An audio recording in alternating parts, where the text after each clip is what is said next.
Oh iya, dari KB dan TK Uswatun Hasanah semuanya sehat. Alhamdulillah, semangat ya. Meskipun anak-anak semuanya sampai hari ini belajarnya di rumah, tetapi tetap harus semangat.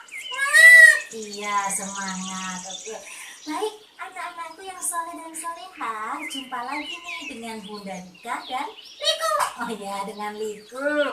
Kali ini Bunda Lika dan Liku akan berkisah tentang apa Liku? Ini kan kita tuh mau peringati hari raya ya Bun. Oh iya, hari ini anak-anak muslim sedunia merayakan hari raya. Siapa tahu? Itu. Oh iya, ada yang tahu. Siapa? Hari raya apa? Pinter. Itu yang di sana jawab. Iya, jawab apa tuh? Idul Adha atau Idul Kurban. Iya, Idul Kurban. Anak-anak yang soleh dan solehah, siapa yang di sini pernah dengar sejarah Idul Kurban? Ada. Itu di sana. Iya, ada yang tunjuk jari. Baik, anak-anak yang soleh dan solehah, kali ini Bunda Rika akan berkisah nih tentang sejarah Idul Kurban. Nah, sejarah Idul Kurban itu ada kaitannya dengan dua nabi. Siapa tahu tidak? Itu tahu nggak? Nabi siapa ya? Siapa? Siapa? Siapa? Aku tuh lupa, Pun. Nah, coba tanya teman-teman yang di sana. Teman-teman tahu kisah Nabi siapa?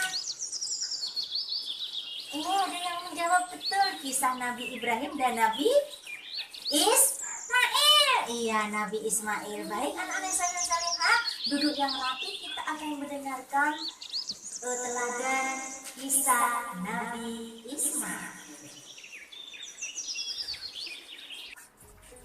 Assalamualaikum anak-anak.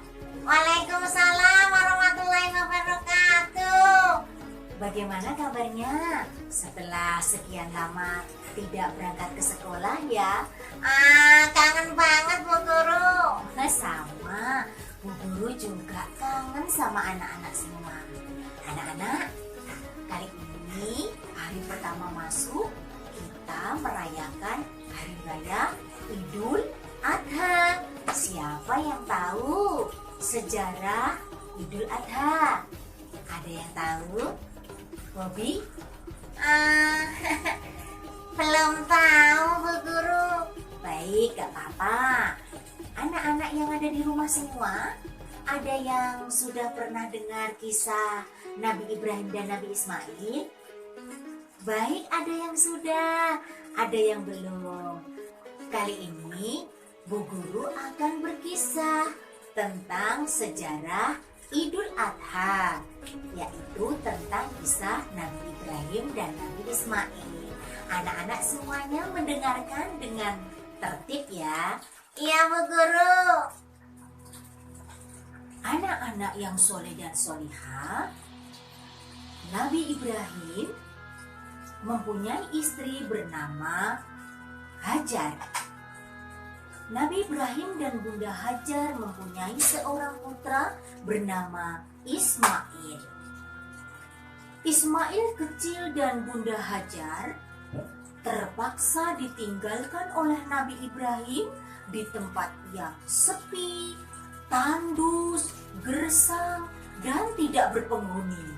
Karena Nabi Ibrahim harus berdakwah seperti yang diperintahkan oleh Allah Subhanahu wa Ta'ala. Namun, meskipun ditinggal berdua saja bersama dengan Ismail, Bunda Hajar selalu sabar dan tidak pernah mengeluh. Ketika kecil, Ismail menangis kehausan. Bunda Hajar sangat kebingungan. Bunda Hajar pun berlari-lari kecil dari Bukit Sofa sampai Bukit Marwah. Bunda Hajar berlari dari bukit Safa, mencari air, tidak ada. Balik lagi ke bukit Marwah, juga tidak ada. Balik lagi ke bukit Safa, begitu seterusnya selama 7 kali. Bunda Hajar pun kemudian kembali kepada Ismail kecil. Bunda Hajar sudah putus asa, namun Bunda Hajar tetap pasrah kepada Allah. Ya Allah, aku adalah hamba-Mu yang berserah diri. Maka tolonglah kami ya Allah. Anak-anak, karena Bunda Hajar dan Ismail adalah hamba yang patuh dan taat, maka Allah pun memberi mukjizat yang sangat hebat. Di antara kaki Ismail yang menangis, memancar air yang sangat deras. Masya Allah. Anak-anak, dari kisah ini, maka sampai saat ini di kota tersebut, yaitu kota Mekah, memancarlah air Zam-Zam yang tidak pernah surut airnya. Sampai sekarang air Zam-Zam bisa diminum oleh seluruh jamaah haji di seluruh dunia. Hebat kan? Nah anak-anak, itu tadi baru salah satu mukjizat dari Allah untuk Nabi Ismail. Anak-anak, singkat cerita, Nabi Ismail tumbuh menjadi anak yang patuh dan taat kepada orang tua serta kepada Allah.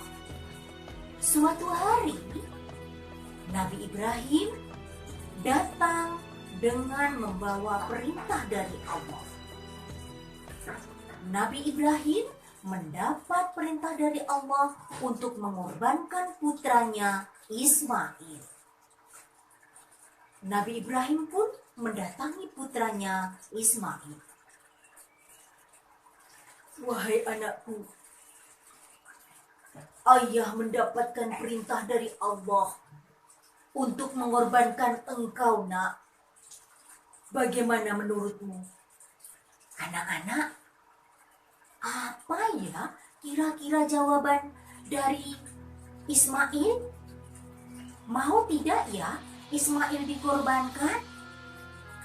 Ternyata Ismail menjawab, "Ayah, aku telah diajari engkau dan bunda untuk taat kepada perintah Allah.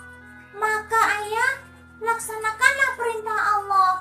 Ayah akan mendapatiku sebagai anak yang sabar." Demikian jawab Ismail. Maka kemudian Ibrahim pun dan Ismail berangkat untuk melaksanakan perintah Allah. Di atas bukit yang tinggi, Ibrahim pun siap untuk mengorbankan Ismail kecil. Ketika Ibrahim siap untuk mengorbankan Ismail, karena berkat kesabaran Ibrahim dan ketaatan Ismail, Allah pun memberikan mukjizat sekali lagi. Allah mengganti Ismail dengan domba yang sangat besar.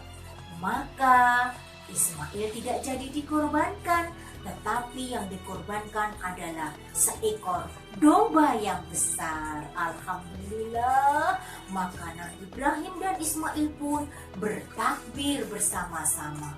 Allahu Akbar, Allahu Akbar, Allahu Akbar. La ilaha illallah, Allahu Akbar, walillahil hamd. Nah, anak-anak, maka sejak saat itu Allah memerintahkan kepada seluruh umat Islam untuk berkurban dan melaksanakan ibadah haji setiap bulan Dzulhijjah. Seperti saat ini, umat Islam di seluruh dunia berkurban dan beribadah haji. Sudah tahu sekarang sejarahnya Idul Kurban? Ah, aku sekarang udah tahu, Bu Guru. Ya, pinter. Nah, sekarang kita setelah mendengarkan kisah dari Nabi Ibrahim dan Ismail tadi, kita harus melaksanakan dan mencontoh sifat dari Nabi Ismail, ya. Duh, kenapa? Bombi kok sedih? Saya sedih, Bu Guru. Iya, kenapa? Saya belum bisa mencontoh seperti Nabi Ismail. Loh, kenapa, Bobi? Saya selalu tidak pernah nurut sama orang tua. Disuruh sholat, nggak pernah mau. Disuruh makan, juga nggak nurut. Oh, ya. Saya menyesal, Bu Guru. Ya, baik. Anak Islam memang harus mencontoh sifat seperti Nabi Ismail. Kalau anak-anak belum bisa seperti Nabi Ismail, seperti Bombi tadi, yuk mulai hari ini kita harus tinggalkan perbuatan yang buruk, seperti berani pada orang tua, seperti tidak mau menurut. Itu semua kita tinggalkan ya, Bobi ya. Iya, Bu Guru. Ya, kalau ingin jadi anak yang soleh, Bobi ingin jadi anak yang soleh. Iya, saya pengen jadi anak yang soleh seperti Nabi Ismail, disayang ayah, disayang ibu, dan disayang Allah. Baik, jadi harus mencontoh seperti Nabi Ismail. Anak-anak dari TK dan KB Uswatun Hasanah yang soleh dan solihah. Nah, tadi sudah dengarkan nih kisah dari Bunda Lika tentang Nabi siapa tadi? Nabi Ibrahim dan Nabi Ismail. Pinter. Nah, Liku tadi dengarkan nggak? Dengarkan. Iya. Yuk, kita bersama-sama sebutkan nih. Kira-kira apa saja ya yang bisa kita contoh dari sifat Nabi Ismail? Tahu nggak? Aku nggak. Tahu nggak? Teman-teman tahu nggak? Oh, ada yang tunjuk jari. Apa yang pertama? Mencontoh sifat Nabi Ismail sama orang tua harus gimana? Nurut. Iya, harus nurut, tidak membantah, patuh dan taat. Iya, dan taat. Kemudian tidak boleh lupa nih yang penting nomor 1, patuh dan taat sama perintah siapa? Allah. Iya, sama perintah Allah. Dan jangan lupa anak soleh dan solihah, bagaimanapun keadaannya, bagaimanapun kondisinya, tidak boleh mengeluh seperti Nabi Ismail. Dan tidak juga hal yang harus diingat, kepada orang tua berkata-kata yang sopan. Iya, yang sopan. Anak-anak yang soleh dan solihah yang dari KB dan TK Uswatun Hasanah, demikian tadi kisah dari Bunda. Yuk, supaya lebih semangat lagi, kita nyanyi lagu ya. Lagunya Ismail ketika memancarkan air di sela-sela kakinya. Gimana, Bun? Tahu toh? Ayo, aku ingat. Ya, bareng ya. Zumi, zumi, zumi, kumpul, kumpul, kumpul, air, air, air di kaki Ismail. Ayahnya Ibrahim, Bunda Hajar ibunya, berlari antara Safa dan Marwah. Yeay! Anak-anak yang soleh dan solihah, demikian tadi kisah dari Bunda. Mudah-mudahan bermanfaat ya. Ingat, anak Islam harus mencontoh sifat Nabi Ismail. Assalamualaikum warahmatullahi